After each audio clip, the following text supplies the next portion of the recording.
like bronchi and wheezes, like crepitation, and like pleural friction rub. This is absolutely not correct to do the conclusion by auscultation. The patient is normal.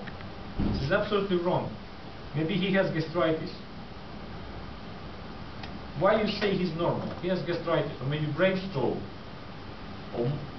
and will die in 5 minutes, and you say the patient is normal. Very well.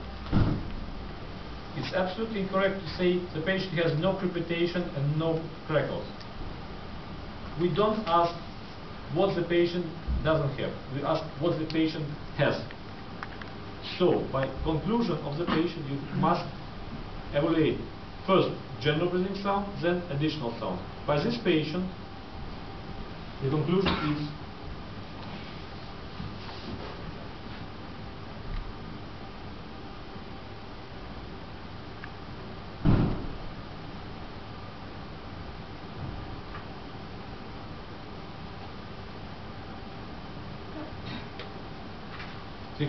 is vesicular sound over the whole lung surface, no additional sounds.